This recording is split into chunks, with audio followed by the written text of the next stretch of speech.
Well, I'm Connor, everybody, and welcome to Friends Stream Sports here tonight. We are very excited to have you tonight. Rutledge will be on his way. There was just too much going on as it relates to sports, and Rutledge is so excited to get to join us here in a little bit when he gets going. But the show must go on, and our podcast slash Twitch stream notes always talk about the importance of starting your show on time. I'm a very timely person, and I think it's very important for us to continue to always work to start on time. So, thanks for joining us tonight. Thanks for coming out. We are very, very excited to get to have you here tonight. And it's very what a fun time of the year as it relates to sports. Usually as spring goes to summer, you start to get a little sad, right? Yeah, basketball season's coming to an end.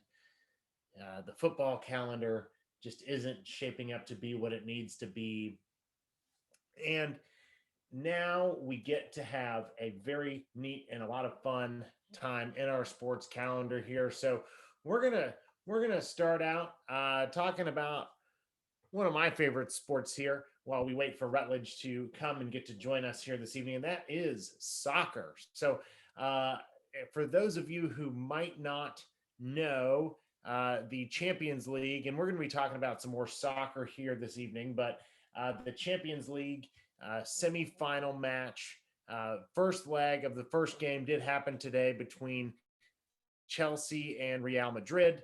Quick note there, a lot of fun that went down there was that Chelsea number 10, Captain America in the flesh, Christian Pulisic came out, scored the first ever goal for a United States men's national team player in the Champions League semifinals. Only just in a couple minutes later, for Karim Benzema for Real Madrid to score that equalizer. So definitely ended up being a 1-1 draw, but Chelsea ending up with the away goal. Yes, football for those in the chat room. Not football, but football, if you will.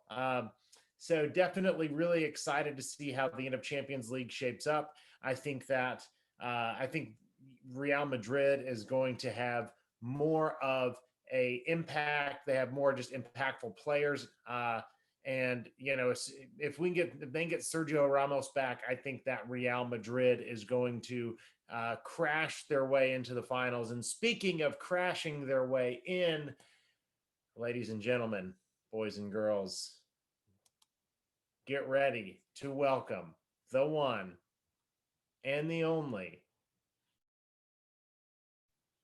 If my computer doesn't crash, Rutledge Boykin is here tonight, Hey, ladies and gentlemen. How we doing? what is up, Connor? Good to see you, bud. I know last week you hung out with Luke, friend of the show. You guys talk a lot of basketball. I know tonight we're still talking some basketball. What are we talking about first? Man, I was giving our viewer a quick rundown of Champions League. Real Madrid 1-1 draw versus Chelsea. Got to make that entrance, Rutledge. Our next game tomorrow night, PSG versus Man City. Let it be known that my must of Champions League knockout stage is still in. Your must be practicing their golf game. My bust was PSG, so it definitely shows that out of the strengths and the friends, you are the stronger friend. We got a couple viewers out there. Want to give a shout out to Veneros. Our good friend Steven is already here with us live. Steven, we haven't seen you in a couple weeks, but it's great to have you here.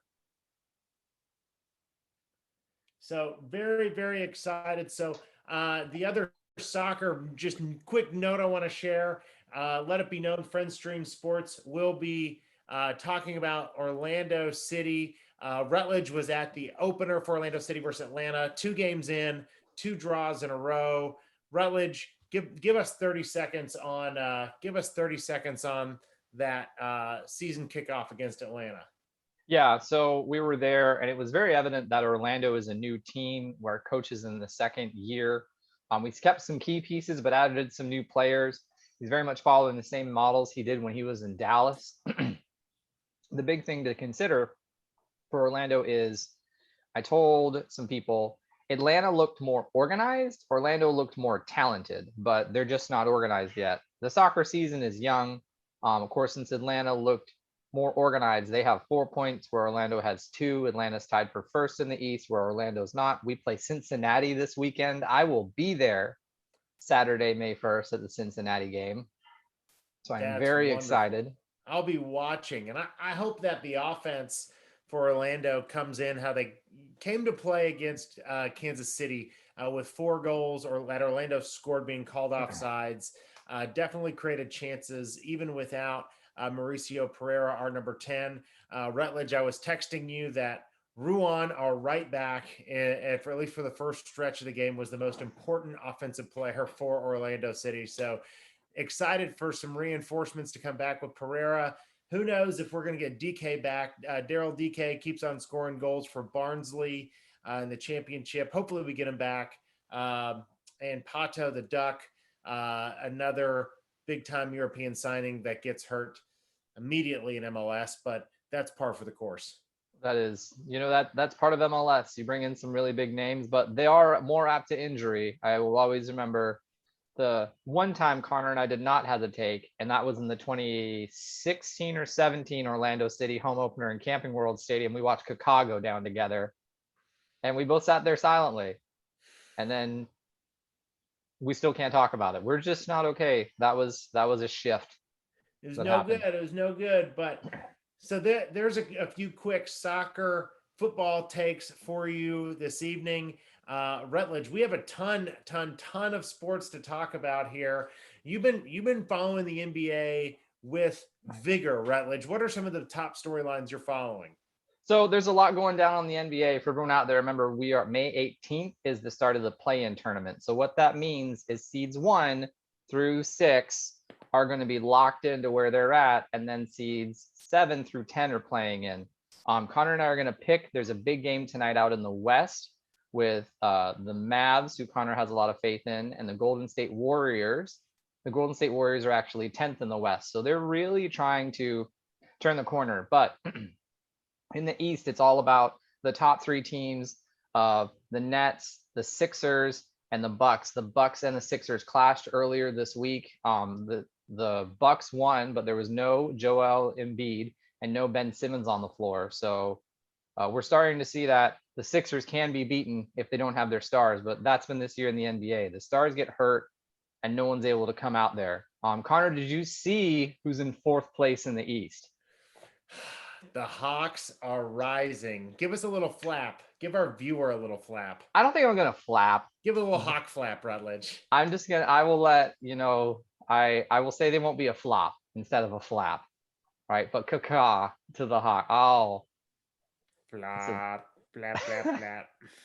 That was, Connor, you know how much I love to rub things in your face on this show. So real friends, real sports, real grudges sometimes. Real grudges, no, I think the Hawks have been playing well, although what's interesting, right? The Hawks have been taking the regular season very seriously.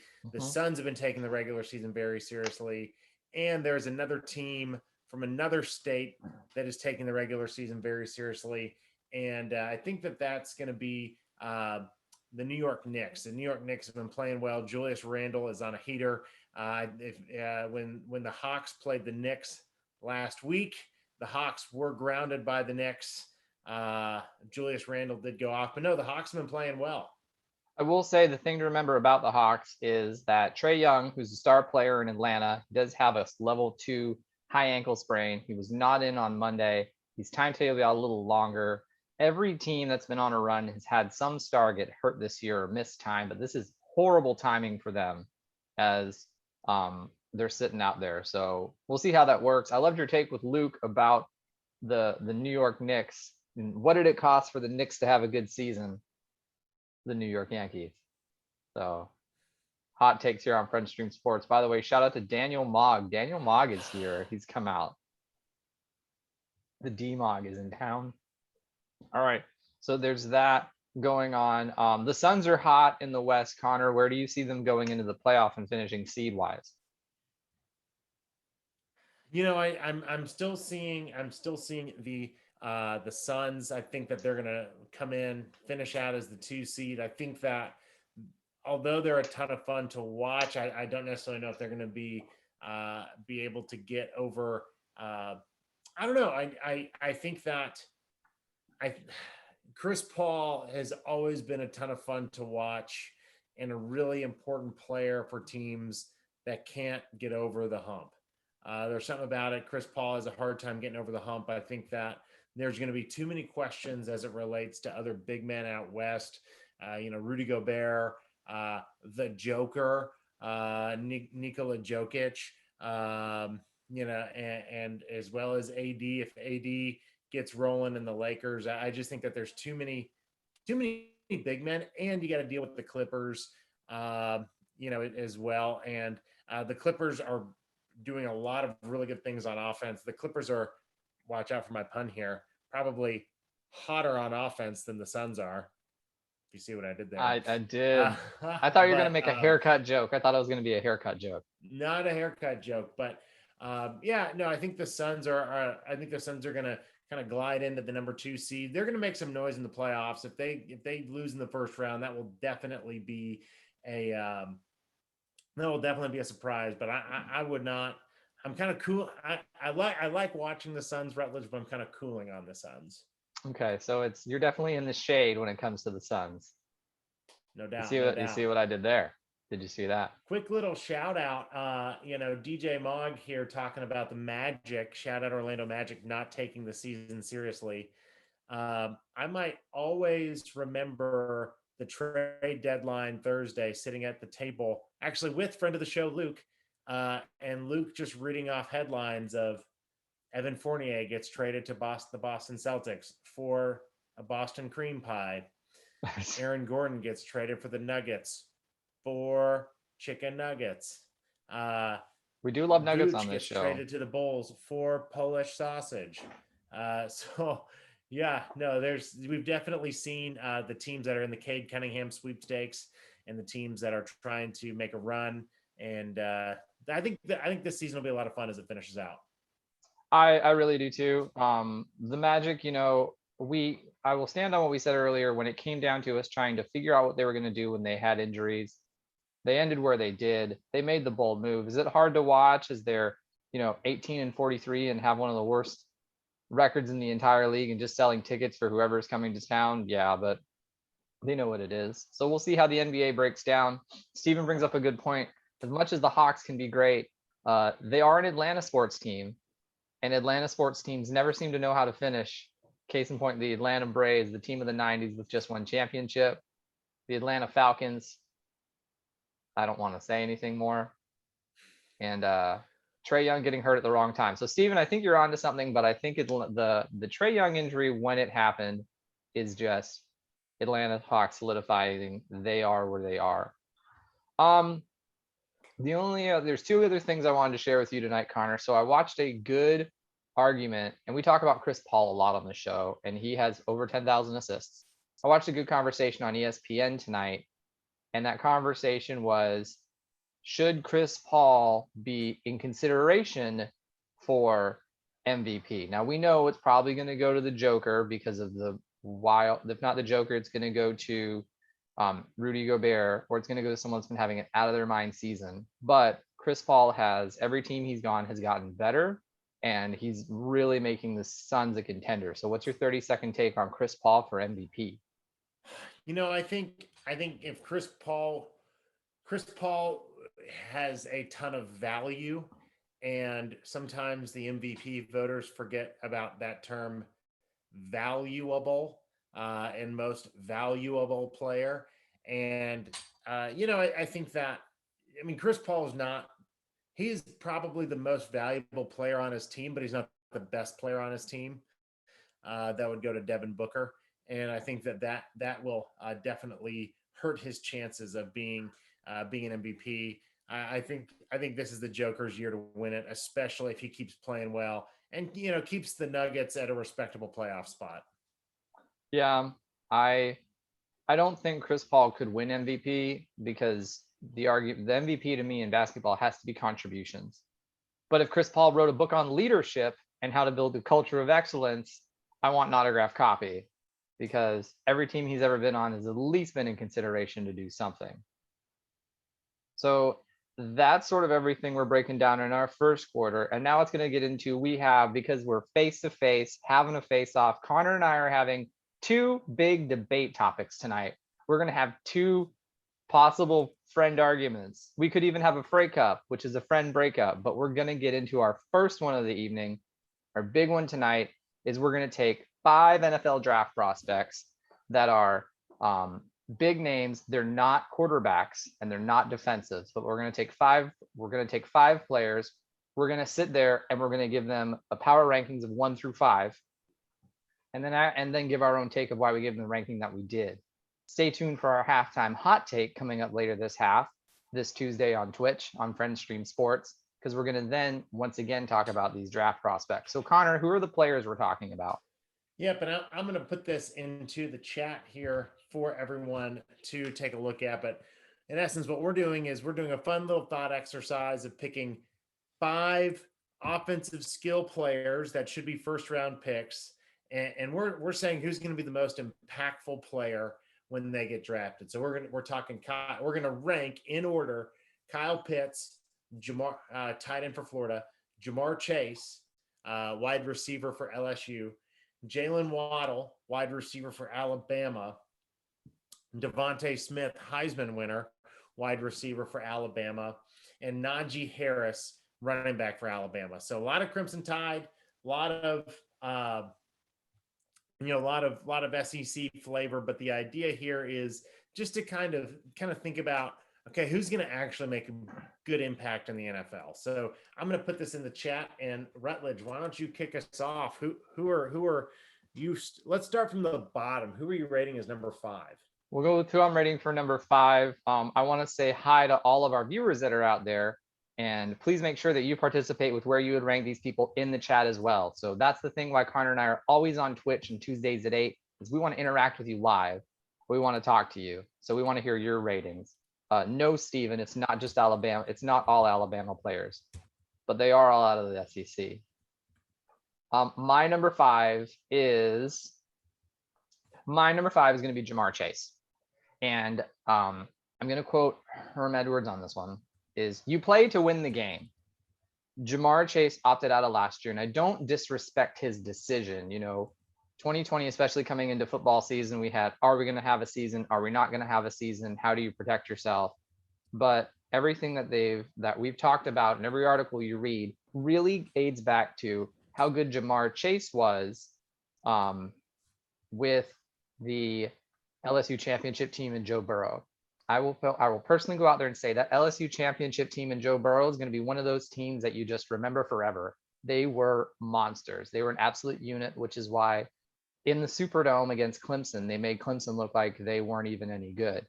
So I understand resting on past laurels, but football is a game of physical skill. And I liken it to, dancing. You got to practice. And I'm sure he's working out and I'm sure he's being out there, but there are small things that you have to be able to use. Being a wide receiver, I still think if he is talented, he could go the first round if he still has his speed. But, what's your body work been like during the downtime? How do you work your feet? One of the wide receivers who was best on his feet was Ocho Cinco, Chad Johnson, who used to say his routes to his opponents and then just out-juke them because of his physical intangibles. So I don't think you can take a year off and I know, once again, I respect your decision. If you want to protect yourself, that's fine. But I'm not ranking you as my number 1 of all of these potential first round picks or your biggest impact, where I'm sure you have the work ethic, Jamar, and I'm sure you're going to crush it. But I think there's other wide receivers that are going to make a bigger impact faster because they've been in the game. So I'm putting him at 5. Oh, good pick. We haven't disagreed yet. I too am going Jamar Chase, number 5. I think for one of the main reasons, Rutledge, why you said, I think that football is about overcoming adversity, and for a for a position, often, especially receiver. Um, I don't want to use the term dime a dozen, but the receiver position definitely doesn't have the value of even an edge rusher or a tackle, let alone a quarterback. Although tackles aren't traditionally ranked, drafted very high. I think there will be some offensive linemen drafted in the first round this year, but no, I mean, I think that with the dearth of talent that is also available, you have to put Jamar Chase at 5 because there will be a game where there will be adversity for him to have to overcome. And look, I still think he's a first round player, but if you're having to really do some fine tooth combing here, and I think you have to talk about intangibles. And to me, you know, I put Jamar Chase at number 5, kind of um, you know, for saying, hey, I'm going to skip this season. It is totally in his right to do that, but it's also totally within every team's right to not pick a player if they wanted to skip the season.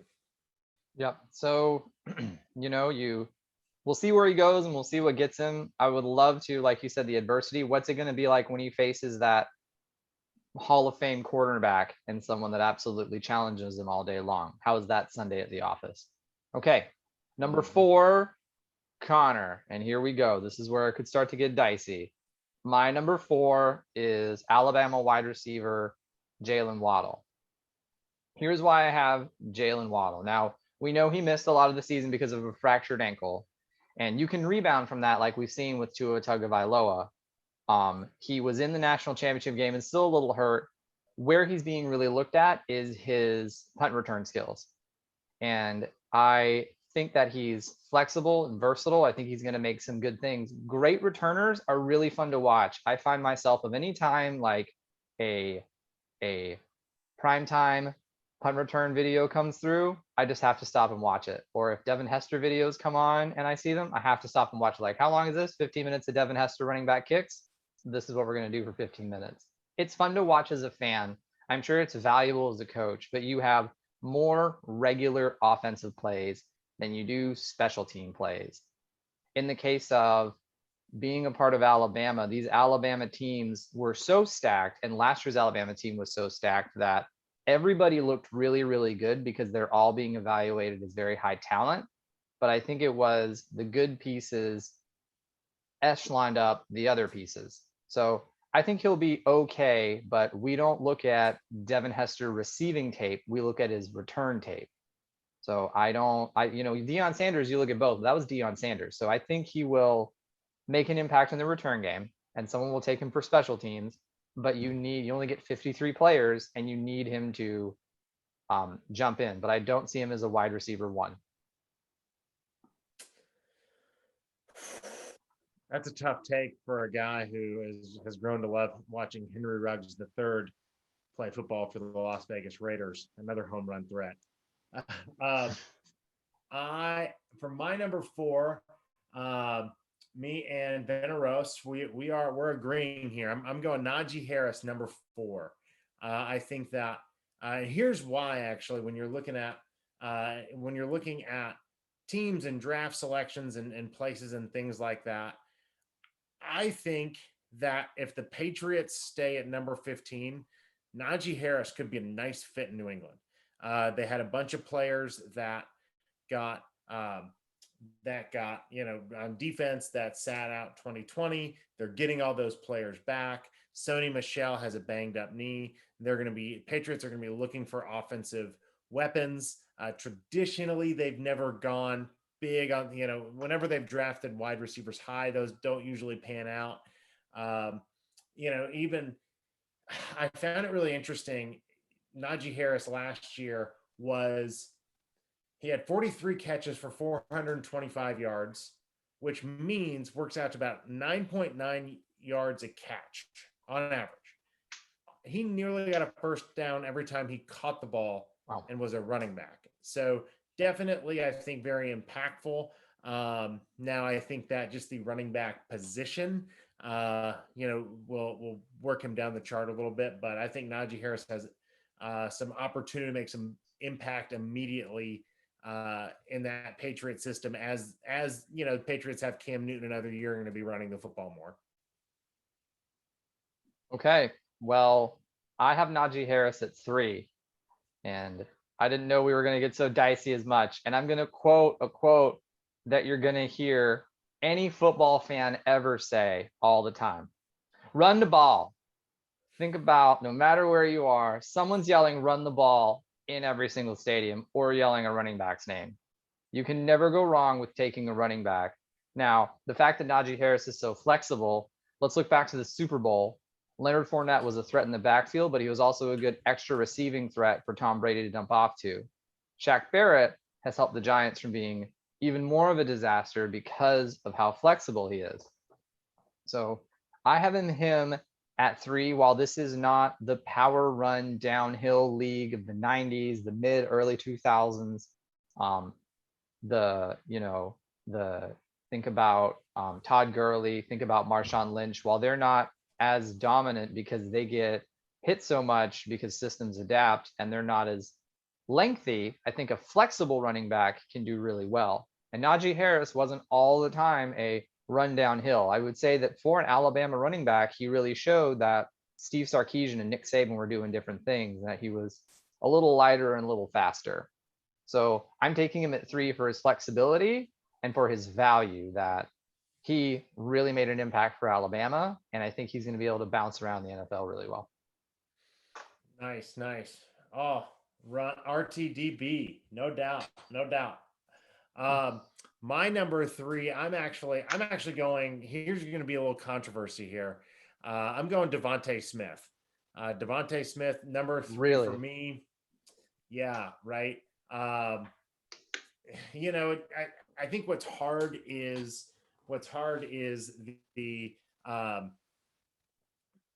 one of the things that impressed me so much about Devontae Smith that had me put him at number 3 above Jamar Chase and Najee Harris. I remember watching in the national championship game. I mean, Devontae Smith is such a good route runner that he was getting wide open in the middle of the field, right? Not, Alabama could scheme so much for Devontae Smith. And I think that's awesome. I think since the Dolphins didn't trade for Tua, or the Dolphins didn't trade Tua for Deshaun Watson, which apparently, there's some rumor that was in the works as of a few weeks ago, not anymore. But I think that Devontae Smith could be a big impact kind of guy in Miami, and being able to do that right out of the chutes with Tua, more so from the standpoint of they've played in very similar systems. You get two guys together, kind of the same reason why folks are saying Jamar Chase might get drafted by the Bengals, because he played with Joe Burrow. So, I'm going to save why my number 2 player is my number 2 player, but Devontae Smith's number 1, or Devontae Smith is number 3. Devontae Smith is number 3 of your best impacts. And wow, I can't believe we're both seeing these people so differently, because I have my Devontae Smith as number 2. And let's not decrease what happened. He won the Heisman Trophy as a wide receiver in a quarterback-driven sport with Trevor Lawrence out there, who could have easily swooped it away, who has had an incredible college career. He's incredible. Now, I will say, people say, well, let's put it at Steve Sarkisian. Steve Sarkisian's offense and the recruiting they did at Alabama this year was magical. Why? Because Sharkisian, as I like to spell him, got himself hired at Texas, and he's been given the reins to a big job. And I wish him all the best. It's a huge rebound story for someone that can do really well. But I don't think it's that Sharkisian made Smith look good. I think it's Sharkisian used Mac Jones, and Smith made Mac Jones look good. If Mac Jones was on here, wouldn't even have him in the top 5, because I don't think Mac Jones is going to be a very good NFL quarterback. I think he's coming out too soon, just had 1 year of starting, and it had the world on him. Hot take on Mac Jones. But he is one big thing for Smith, as you think about it, in the SEC, he was the history of having multiple games with 4 touchdowns in a defense-driven league where all you hear is defense, defense, defense. The SEC record for receiving touchdowns, which was 46. The previous one was 15, and he was a factor from all of his time. Let's not remember, now would it be great to see him linked up with Tua? I think so, because one of Tua's touchdown passes during his backup start against the University of Georgia in the championship game was to DeVonta Smith. But I think he has high value, he has high work ethic, and he's even come out because people are bashing his size. And he said, we're not, to paraphrase him, we're not bodybuilders, we're not anything else. I'm a football player. If you need me to be a football player, I'm going to be a football player because that's who I am. I think today's league is about how fast you can get in front of the other opponent and how much physicality you have. And I think he has a lot of the pieces to make that work. So I value him a lot. And he's valuable. That's why he's number 2. He's that valuable. Well, I will take your DeVonta Smith at 2 and trade you for Jalen Waddle. I think Jalen Waddle is going to have bigger impact right out of the chutes than DeVonta Smith. And here's the thing: we talk about how great all the Alabama players are, and they are all great. I think that, I posted today. Colin Cowherd had a segment that I commented on YouTube, and it was taking the top 5 quarterbacks, and it was what would their movie be? And I said Mac Jones would be Captain America and Avengers Endgame. Held his weight a little bit, but definitely got help from his supporting cast. You can't say he didn't, and the franchise as a whole. Here's the thing about Jalen Waddle: when he was on the field for Alabama, in lieu of, a intergalactic amount of stars, Jalen Waddle still looked different than everybody else. He looked like a man among, not just a man among boys. He looked like a titan among men. And I think that, we talk about analytics a lot and getting open and this, that, and the other. And, Nick Saban's not going to have slouches, come play football for him. So, he's got, he's able to pick up offense and things like that. But to be able to stand out that much as it relates to a lot of other NFL talent, I think is going to translate really well and shows that Jalen Waddle is going to have an immediate impact probably for the Bengals. I will give you that Jalen Waddle. So you think that the Bengals are going to take Ja'Marr Chase and Jalen Waddle? I think that the Bengals are going to take Waddle. All right, I think the Bengals are going to take Chase. Pardon me. Although I think Jalen Waddle is going to have a bigger impact than Ja'Marr Chase. I will definitely say if there's anything for Jalen Waddle, I'm not changing my pick on him. But if there's anything for him that he doesn't have with DeVonta Smith, is that there's no heat on him. He was, he was in the part of the team, he was there, but there's not going to be as much heat on him to perform. All the lights are not going to be on him as what DeVonta Smith does at camp with being one of the rookies coming up. But that leads to our number 1. And we've all named a bunch of players, but we're both missing one. So Connor, I'm assuming, unless you're going to go weird on me and say Mac Jones, that we both agree with the best non-quarterback offensive player in this draft is Kyle Pitts. Yeah, Kyle Pitts. Rutledge, I'll let you pontificate, but I'll read a couple stats here. Timed for 4.4 in the 40, broad jump of 10 foot 9 inches, 22.5 inch vert, wingspan of 83 inches. That 83-inch wingspan was the longest of any tight end in the past 20 years. As a comparison, Travis Kelce was a 4.6, 340, a 10.3 broad jump. Travis Kelce beat Kyle Pitts on the vertical, but had an 80-inch wingspan. I think tight end is if you get the tight end position right, that can really, really, really stress a defense. And this guy seems to have all the measurables and is a dang good football player. So Rutledge, give us, I gave the stats, you give us the color, fill it in for us. We're so opposite. Is that because Kyle Pitts played for Florida and you just can't show love to a Gator even after they're done and on their way? I did just show love to Kyle Pitts. I know you showed I will pontificate for you, Connor. So here's the thing about Kyle Pitts that I know Connor and I agree on is he's very much being touted as just one of those once in a lifetime, or if not just very, very good tight ends. And I will take and pick up what you said and agree. The tight end position is special because if you think about a quarterback, I heard someone say once in a conversation, rookie quarterbacks like to throw their tight ends because they're in the middle of the field a lot and they don't have to stretch of what they see. If you really think about and look back on some teams, some Super Bowl runs are all with really good tight ends. Tom Brady had Gronk. The Chiefs had Travis Kelce. Even Zach Ertz was on the Eagles when they made their run. You know, Tony Gonzalez was on the Falcons when they at least got to the championship game. Drew Brees had Connor, help me, I just blanked on who Drew Brees had forever in New Orleans, who was his very famous tight end. Oh, that was not Greg Olson. He- Oh, why am I blanking on him? He went to Miami. He I played know. basketball. If you know it, or Steven, I know you're out there, drop in the chat. New Orleans Saints tight end. Left to get some contract money, bounced around to Seattle. I think he's still in Green Bay. Yes. But you know what I'm talking about. So my point of it all is that the tight end position is very special. So Kyle Pitts is going to be very special. And whoever gets him is going to really have a weapon that hopefully he lands in there's a franchise that'll use him well. There's a lot saying Atlanta, and Atlanta's really trying, but they seem to only really like to put their talent on the receiver position. Now, I think they're not going to leave Matt Ryan, and I don't think they need to, but we'll see if he doesn't get squandered in his time in Atlanta. So Kyle Pitts. Kyle Pitts. Chomp chomp for Kyle Pitts, Connor. Woohoo.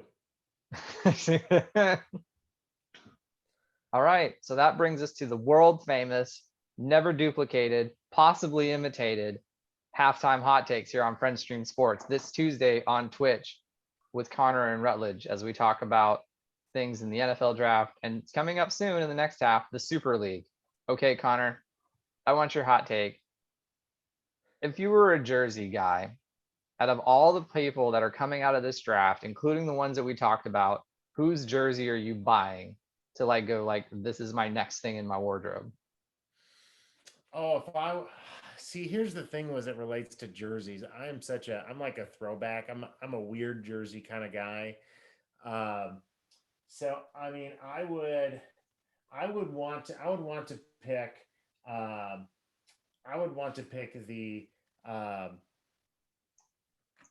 the first offensive lineman taken in the draft. Whoever that is, I want his jersey. Isn't that going to be Payway out of Oregon? Could very well be.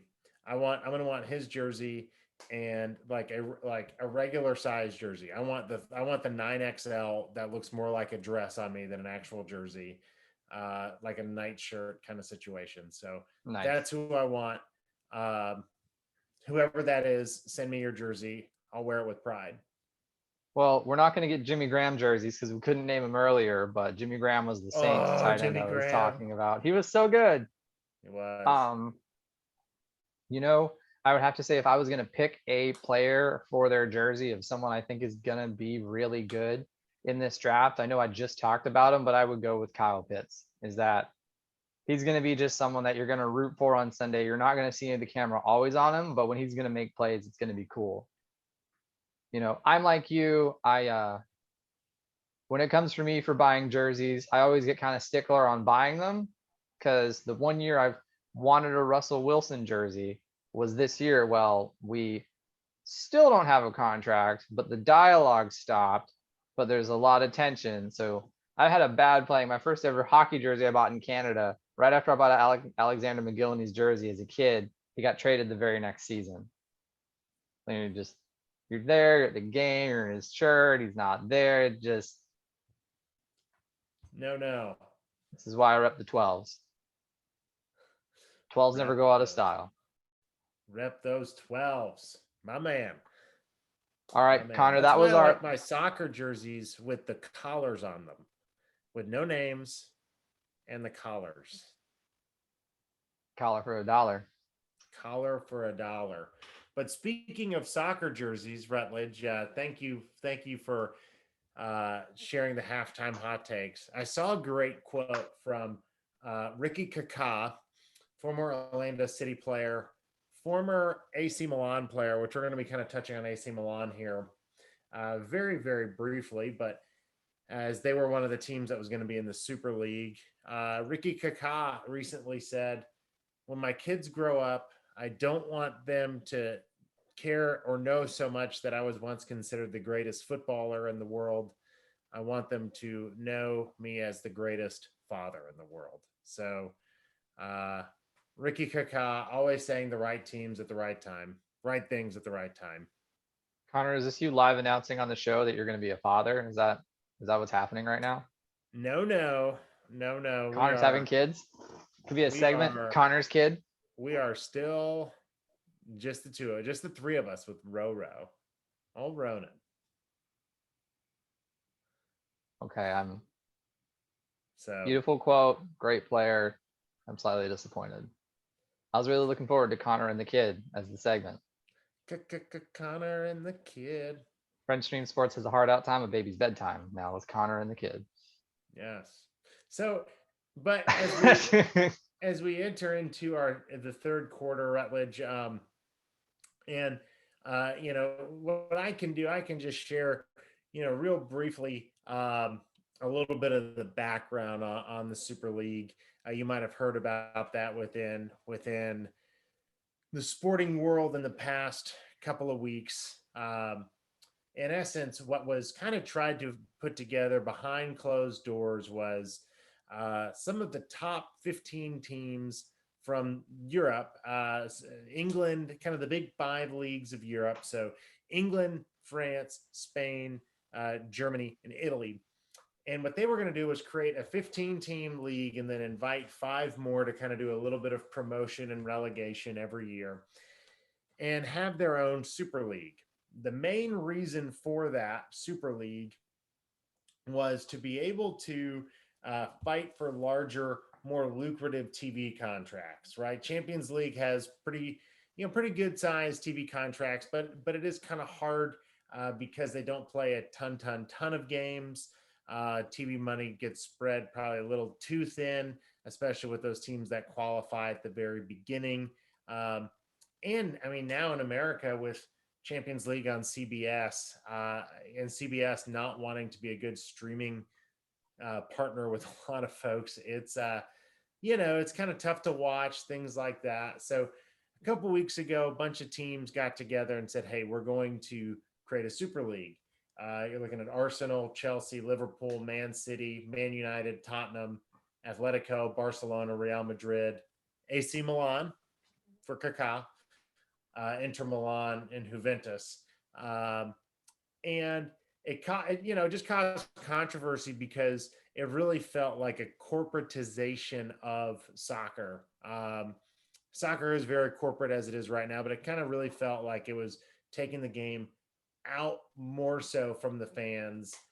That's at least from the fans' perspective. So that's a little bit of the background. It seems like it's not going to work. It seems like it's in disarray, not going to launch before it even got off the ground. But Rutledge, give us your quick take on what you think about the Super League. Could it have worked? Things like that. Yeah, so I want to mention some other things, especially we know that we are a show listened to in many different countries, and I want to share for a lot of our especially American viewers who don't follow the beautiful game or football as it's called, proper football as a good friend of mine calls it. This leaves out some other countries. If you notice that those teams are only from 3 countries, they're from England, they're from Spain, and they're from Italy. No teams from Germany were participating. FIFA actually came out and say if you played in the Super League, you wouldn't be allowed to play in the Euro tournament or in the World Cup, and no teams from France were participating. So Bayern Munich, which has been one of the greatest teams recently and had just been a powerhouse, wouldn't have been in the Super League, even though that's what the Super League. They got offered to be in the Super League. Right, and they said no. They turned it down. Yep. Bundesliga together, which is the league in Germany altogether, turned it down because Dortmund was considered as well. PSG or Paris Saint-Germain was not in the Super League, and they're currently in the semifinals for the Champions League. So my take on it here is, if you look at it, so there's 2 ways to look at it. Pat McAfee did a video, and we like Pat McAfee on this show, and talk about him a little bit. He did a video when he first came out and he heard about this, and he was like, "Oh, let's go, boys," which is a quote he always says, like, "Let's go, boys, let's put it together. This is going to be great, these monster teams." And he said he got buried on Twitter and actually talked about it the next day on his show to kind of put out there that he didn't understand what was going on. On the flip side of that, James Corden, during his monologue on the Late Late Show, took 10 minutes out of the show time to say how absolutely offended he was because the mindset of proper football is totally different than an American sports team. The Super League to me felt like the NFL. We're going to take teams, we're going to put them in there, we're going to put well-known name brands that I know I could walk into a jersey shop with you as you shopped for your polos, Connor, and pick out all the jerseys and look at which ones are which. You know, they're big name teams that are recognizable. It would garner world attention, but for these franchises that exist of hundreds of years, that's not what this is all about. And I'll give a good example to someone I saw take a slab at this. So in the Premier League, the team that I kind of follow and has my heart is the Wolverhampton Wanderers, or the Wolverhampton Wolves, who they make a good run. On their Twitter, they proclaim themselves the Premier League champions for 2018-2019. Because if these other teams could proclaim themselves to be top level teams that are most important in the world, and some of these, like Arsenal, haven't been very dominant, Tottenham's been okay, it really kind of offended everybody. So I think the idea is it's very American, and it's just not what sports are about across the pond. No, in the States, we would have loved it if it happened with us, if we reorganized MLS, but across the pond, it's just not what they're about. Your team represents your city. And since they don't have as many large professional sports, that's your identity. So that's my take on the Super League, what I thought about it. And I wasn't surprised it crumbled. I was surprised it crumbled as fast as it did, though. It went down quick. Yeah, and I think that, Rutledge, you talk about, okay, we would have done this like the NFL. I don't think in some ways it's like the NFL. It would have been like the NFL if you would have just had the Patriots and the Cowboys and the Seahawks and, the Saints say, we're just going to play each other throughout the course of the season. And you got fans in Cleveland that are saying, are you kidding? What makes you any better than us? I think that you've got a lot of pride as it relates to these teams that weren't Super League invitees. And the other thing that is so critical as it relates to soccer or proper football is that promotion and relegation element. Not that Man United, if Man United actually were to have gotten relegated, I mean, that would turn the world upside down. If Barcelona is playing in La Liga League 2 next year, that's wildness. But there is always that potential to get relegated, which makes soccer a ton of fun. I wish MLS would put promotion relegation in. So I think that these teams, it felt like, number one, you were ripping part of that soul and that culture out of these leagues, especially in England, and I'm sure in other places too. We just probably can identify with England the most. But then number two, it felt a little phony because it lacked that promotion and relegation element to it. I will say that something else to consider for all of our listeners out there is a lot of the owners of these clubs, I think it was especially in the UK or in England, they're American. So not understanding that culture of the sport really impacted. The owner for Liverpool was actually American, and he issued a very strong public apology for even talking about the idea of the Super League and wanting to make the club right. Okay, so Connor, we've talked about Super League, we've given our takes. It's obviously not happening, but our favorite sport on this show is college football. Now, college football, of course, moved away from the BCS to the college football playoff. But I kind of want to see, do we feel like the CFP, the college football playoff, I want your take on this. Is it really sort of kind of not self-proclaimed Super League, but is it shoving college football into a Super League almost status? Yes. I mean, yes and no. I mean, you've got Um, I think that Alabama, if anything, the money that has been funneled into the SEC has created the Super League, right? I think that the TV contracts around the big conferences on the BCS, not BCS games, but the New Year's Six bowl games and the Big Ten networks and all these network dollars. I mean that's feeding so much of this stuff. Now, I think also in the same way that the AFC North, to go back to the NFL just for a second. I mean, fans of the Baltimore Ravens probably care a whole lot more about the Baltimore Ravens than the University of Maryland Terrapins. Baltimore Ravens are a pretty dang good franchise that gets run pretty dang well. Alabama football, people in Alabama care about Alabama football. So I think that you have an emphasis piece there. I mean, I think that the Super League in some ways is already happening, and the college football playoff is more of it's more of the proof positive, if you will, because we're seeing so many teams in it year in, year out, especially these last 4 or so years with seeming Ohio State, Alabama, and Clemson every year in that playoff.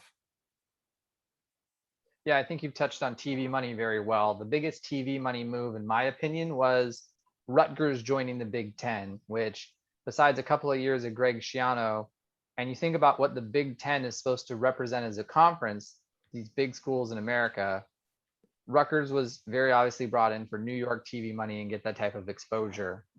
But to your point about professional sports, college football regionally is cared about differently. I think what the CFP is doing is, while we don't have a super league, since the CFP is repeating, it's creating a divide.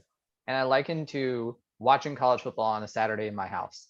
I'll sit down. I'm a Georgia Southern alumni. We play in the Sun Belt. We play in the college football level, right? The best team in the conference is App State. They'll get in the 20 rankings. I'll watch that game, and then that will go off, and then I'll watch whatever the CFP storyline game is.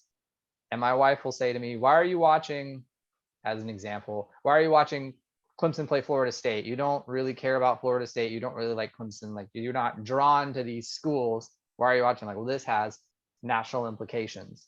So it feels in a way college football is moving into a tale of two leagues. Give another hometown example for us. We talk about UCF all the time, and go Knights, but UCF couldn't quite, in their prime, where they were seeing their dip and they're on their third coaching change, they couldn't quite nail up into the playoff and just jump into that elite, even though they were doing everything they could in their league. And outside of their league, they declared themselves national champions. I mean, that's kind of like the Super League. It's very Super League. That is very. Did we just create a verb? You just Super Leagued. You are so Super Leaguing tonight. There you go. Creating words here on Friends Stream Sports. No, yeah, I think, it's very interesting, right, to see even at the division. I think about Wheaton, so it's a little different on the D3 level, but that D1 level of Georgia Southern, if they've got a noon kick, but then the 8 o'clock game is USC Oregon.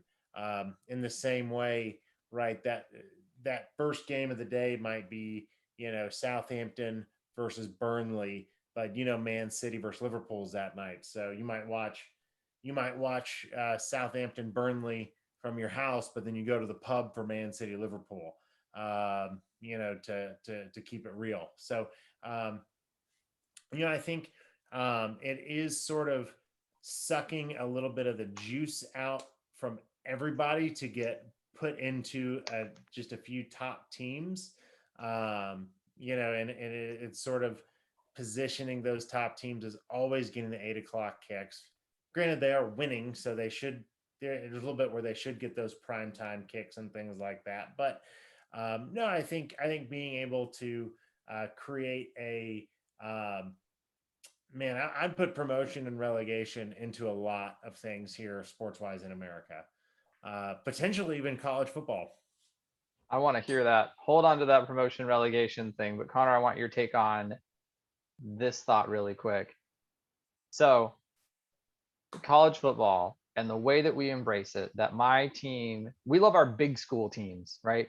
The University of Georgia, Florida, Florida State, Tennessee. There's plenty of other schools in that area, but we identify with our big school teams. Do you think if the big school teams joined together, would American fans react the same way that European fans did? Or would we be more about it as we live in a world that's bigger, faster, stronger? I dominated you more. You know, I'm sure every Alabama fan loves that they've beaten the life out of Notre Dame twice, even though in other countries that much of a destruction would be considered unsportsmanlike. So how do you think Americans would take a super league in college football? I could see the interest. I think that we'd embrace it better in college football because we already have non-conference and strength of schedule become such a thing. What I think would happen though would be you would see a shifting in recruiting. So other players would go because you have some four-star players that will go to maybe not the best team or the best conference, but they know that they're going to put up good numbers, and not have necessarily the murderers row week in, week out. That's a thing in recruiting that happens. Um, so I think that you have a little bit of that. I think we'd embrace that maybe a little bit better. Um, I think that would definitely create controversy as it relates to any sort of national champion because if you're in the Super League, you could be the third best team in the Super League, the college football Super League, but then get say, oh well, we're better than everybody else just because we by virtue of we play in the Super League, so we play a tougher schedule. So I think it would cause I think that we'd embrace it better, but it wouldn't necessarily like make us feel better about ourselves. You know what I mean? I agree with that. I think it's all kind of come to um, the college football playoff right now. I will say is broken. 4 teams doesn't seem to make sense. Even Steven dropped in the content. The content there should be 10 teams, which a 3 versus a 10 is a very different game that could go very sideways just because of the talent level in the game that it is. I want to give what I would put together for a super league. Connor, get your take, and then I want us to quickly end on maybe you pitched this to me, but I want you to share with our listeners of what relegation and promotion in college football would look like because I want to just get that chatter started. So if I created a 15 league super team, here are the teams that I would put in it. And this is also including that it would have the 20 as said in the other actual European Super League. But my 15 guaranteed every years are Alabama, LSU, Florida, Georgia, Auburn, Tennessee, then Ohio State, Michigan, USC, Oregon, Oklahoma, Texas, Clemson, Florida State, and then Notre Dame. So I would be if I made a super team. The other 5 seeds through playing the Super League games would be the non-Power 5 conferences. Their champions would be able to come in and play against these teams. Connor, who would you, out of all those teams, would you change any? Yes. Well, first off, you closed it even more than the regular Super League. Uh, but what about Miami? What about Miami? What about trade? And here's the thing that's kind of interesting, at least for the conversation's sake. You trade out Miami for Oregon, right? And you could have a ton of conversation of why Miami, or shoot, trade Miami out for Florida State, and you'd have Florida State people say, "Man, why would you trade Miami out for Florida State?" You could talk about all the comparableness there, right? Where's Nebraska, right? Nebraska is probably a lot more like the AC Milan that just by their name recognition made it into the soccer, proper football Super League. So Mm-hmm. that's the hard part, I think, with a Super League type format is um, you make it too big, and everybody, folks are going to feel left out that have some actual beef, if you will. I was expecting to have some controversy, especially on my on a couple of my team takes of who I left out. I will say the one that is a Super League name alone team, I believe, is Notre Dame. While a good program, that is a name recognition because of how up and down they were for so many years. It's just a tradition. So, Connor, really quick as we're getting through our show tonight, if you were to put relegation in college football, how would it work? I hope the College Football Playoff Committee is listening. I hope Kirk Herbstreit is listening to me. I hope I hope Colin Cowherd, Joel Klatt. I hope they're all listening to me because I'm about ready to make a lot of sense here. To create more parity within Division One, I don't think we need to like do the whole 300 teams, whatever. And that's being a Division Three guy. You got the Group of Five conferences and you got the Power Five conferences, right? And I think that how fun would it be to have to kind of pair up the Group of Five conferences with the Power Five conferences, and to create a little bit of promotion and relegation. So you've got the American Athletic Conference, maybe with the ACC, right? So when UCF runs the table that next year, they got Clemson on their schedule, not as a bowl game, but in the regular season.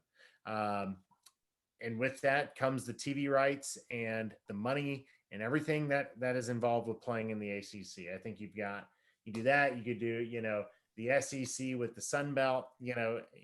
App State would be in the SEC East that next year, and they'd have to play Georgia and Florida and Kentucky's not a bad team anymore by any stretch of the imagination. They can play some ball.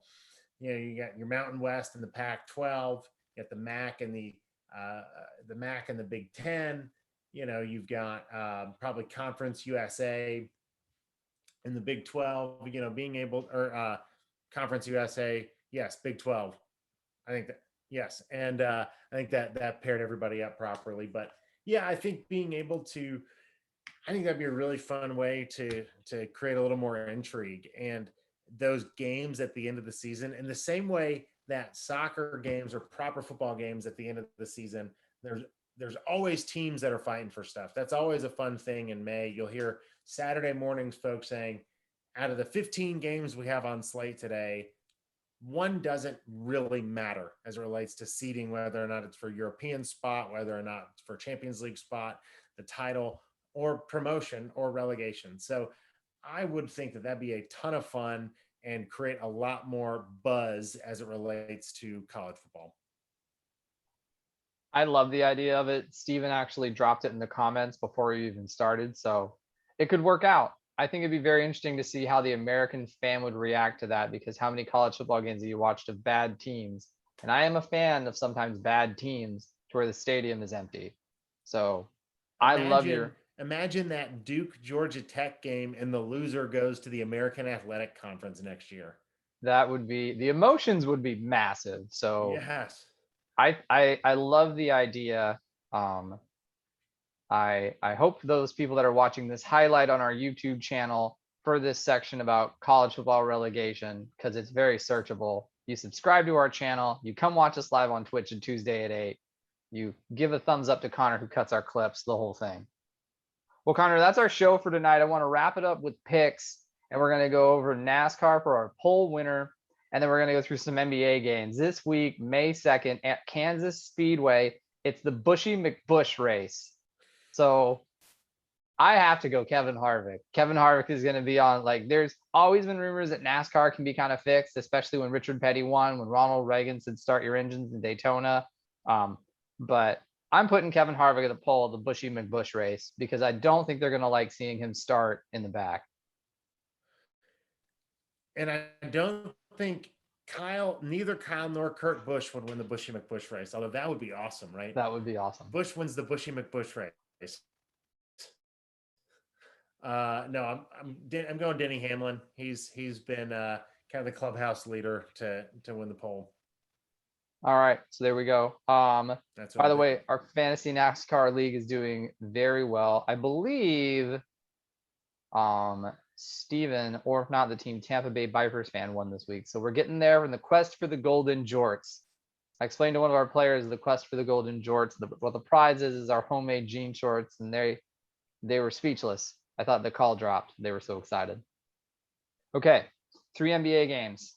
Tonight, Connor, 9:30 tip-off here in a little while, less than half an hour. Warriors, Mavs, who are you taking? Going with the Mavs. I'm going. The unicorn, Luca and the Unicorn. That sounds like a band name. Luca and That the Unicorn. sounds like a children's band name for you and your child. I'm going Warriors in that it's crunch time, and Steph Curry is one of those people you just shouldn't pick against. So I'm going Warriors tonight. Next, we have they play twice this week, so we're going to pick what they think the overall record is for them playing each other. Hawks versus 76ers. No Trae Young. So what do you think their record is out of 2 games? Yeah, I know Trae Young, but Ben Simmons and Embiid are a little banged up. I'm seeing a split. Going 1-1 here this week. I have a feeling that the Sixers are going to take this thing and get the 2 wins, but this is going to be huge for Atlanta to get this down for when they meet in the playoffs. They'll figure out how to take them on when it means more. All right. No doubt. Bring us home. Last game of the week is going to be on Friday night, and that is going to be the top seeded Jazz versus the Suns. Who are you taking going into this? Picking the Jazz. Yeah, I think that team is on a mission, and I think that the Suns have lost a couple in a row. You know, I could see them start, or not a couple in a row, pardon me, but a few on their East Coast trip. Tired legs, heavy legs. I could see the Jazz really taking advantage of the Suns. I'm also going to take the Jazz. Love the Suns, but I think the Jazz this is a good year for them. Well, that's it. Yeah, what a show. What a show. What a show. This has Thanks, been Stephen, for joining us. And yeah, shout out to just so it could be in the annals of the picks. Stephen's going he didn't pick the NASCAR race, but he's going Mavericks, Split, and Suns. So we'll see how that goes. Didn't. Okay. I'm taking I don't know about that Split, Steven. And that Suns is a bold take, but we'll see what they do. Well, that's our show. Big shout out to Steven. Shout out to Daniel. If you're out here watching us or listening to us Tuesday at 8, drop comments for us on Twitch. Connor, anything before we go for the night? Keep on watching sports, everybody. It's a crazy world, but at least you can watch sports. At least there's sports in the world. Well, for that, we're Friends Stream Sports. I'm Rutledge. And I'm Connor. And have a great night. See ya.